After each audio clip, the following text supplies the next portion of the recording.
So, Jarrett Hurd versus Luis Arias. I managed to get this one wrong. Sometimes we tend to be wrong. And Jarrett Hurd, let me give my thoughts on this fight. I had Jarrett Hurd winning this fight by stoppage, man. And Jarrett Hurd really surprised me, and he really let me down, man. He really did. Last few fights he's had, he didn't look too good. He was trying to, the very last fight before this one, he was trying a new style, trying to box more, but it's just not him. He's not a boxer. He's a swarmer. He's a inside brawler, man. That's all he has. He has no outside game. He has no real jab. He can, his jab is when he wants to commit to a jab, he seems to have a pretty decent jab. But overall, he has no real jab. He has no foot movement. Zero. I mean, I'll say this again. Absolute zero head movement. He just reverted right back to his old self again, man. He learned nothing new. Whoever, when they was training him, it's just not a muscle memory for him. That's the reason why, man. I think Deontay Wilder might end up doing the same thing. You might see little differences in him, but I think when shit gets to hit the fan, you might see Wilder resort back to going for broke. Like, fuck it, I'm going to try to go just windmill this motherfucker's head off. But anyway, back to Jarrett Hurd, man. Yeah, this is his second loss. First loss was to J-Rock. And listen, man, before this fight, he was calling out Jermell Charlo. Bro, listen to me. You're not beating Jermell Charlo. If you was fighting Jermell Charlo like that, you would get stopped and brutally knocked out. Listen, Jarrett Hurd has a chin, and he showed it. He has an iron chin. He has a chin, absolutely. But has he ever faced anyone that, I guess, punches as hard as Jermell Charlo? Probably not. J-Rock hits hard, not as hard as Charlo. Man, Jarrett Hurd's, man, I think I don't know where he goes from here, man. I listen. You can't go your whole career like that, man. Fighting that way, bro. You can't go in there letting your head block punches, man. You're gonna be punch drunk. It's going to happen sooner or later. At this point, I'm trying to think of anybody at 154 that he can beat, especially fighting like that. He's not beating Erickson Lubin. He's not beating Jermell Charlo. He's not beating Sebastian Fundora. He's not beating, he beat Tony Harrison. And I'm surprised because Tony Harrison is one of my favorite current fighters. He's a great boxer too, and he's a boxer puncher.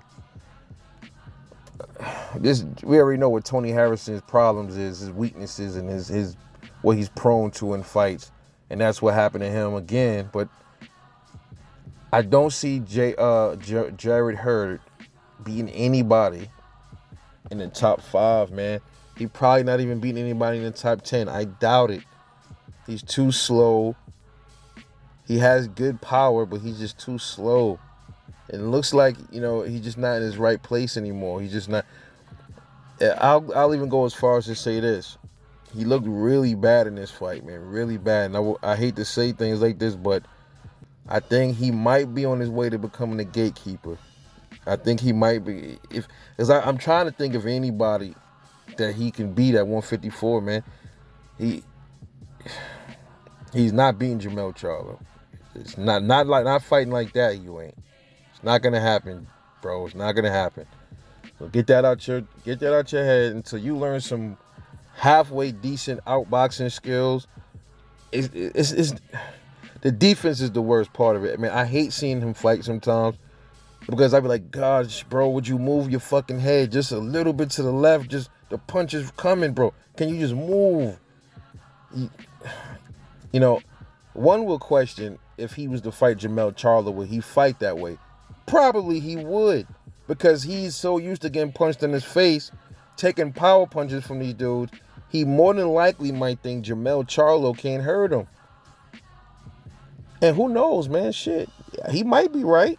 He might have an iron chin where it can withstand Jamel Charlo's punches. And the only chance that Jarrett Hurd has to beat Jamel Charlo is just a puncher's chance, bro. He's either he swing and he hit him and he crack him one good time and wobble him and hurt him and then finish him, or he tires Jamel Charlo out by leaning on him and pressuring him. Cause I'm watching him fight tonight. Jarrett Hurd is a big dude. He's a big 154 pounder. He does not belong there. He needs to go to at least 160, 168, 160, 160. He's a big dude, bro. He looked like he walk around that close to 200 pounds, man. He's a big dude. So,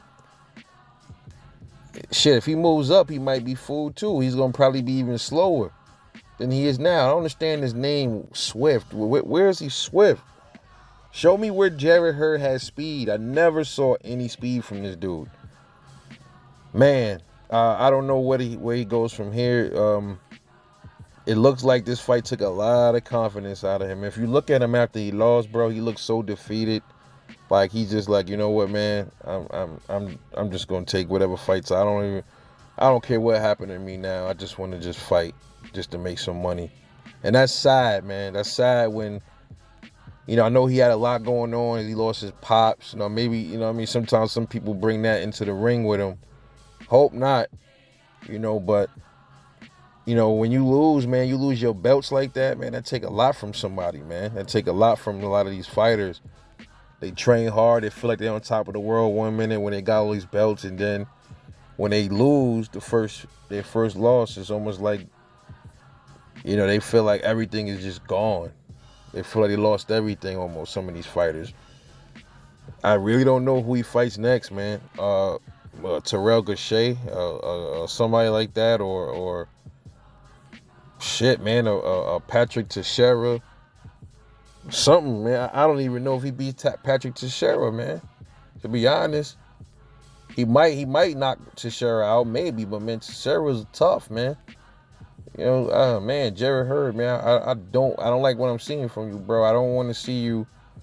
You're still young. I don't want to see you just fade into nothing, man, and become a gatekeeper where all of the up-and-comers in your division just use you as a punching bag or some kind of a litmus test to move to the next level or some shit. I would hate to see that, man. But terrible performance by Jarrett Hurd. Luis Arias was game. Jarrett Hurd cut him in the early rounds, busted his forehead with a punch, I believe. And then later on, Arias bruised up Jarrett Hurd's left eye. But they was going at it in that ring, man. They was slugging it out. It was 95% of the fight was phone booth, maybe 98%. And that dude Arias, man, he kind of remind me, if you know what would be a good fight for Arias, Brian Castano. Those two, that would be a good fight. That volume, it kind of reminds me of a Brian Castano a little bit with the way he boxes. But that would be a good one. But shout out to him for getting the win over Jarrett Hurd, man. So he's the second one that was able to defeat Jarrett Hurd. So the only two to beat Jarrett Hurd so far has been Julian J. Rock Williams and Luis Arias. Way to go. Shout out to Jarrett Hurd though, man. Hope you all right, bro. Hope you could figure something out. Go back to the drawing board, man. I don't really don't know what to say, man, because he can't keep fighting like that, man. He's not gonna beat anybody at the top levels doing that, man. He's gonna get knocked out or he's gonna get seriously hurt fighting like that, bro. Especially up, you know, he stays up there he fights anybody up there in the top tier, them heavy punchers. Nah, man. No. So I'm off this, man. Let me know what you thought about this fight, man. Like, subscribe, support the channel. Catch y'all later on the next one, man. Peace.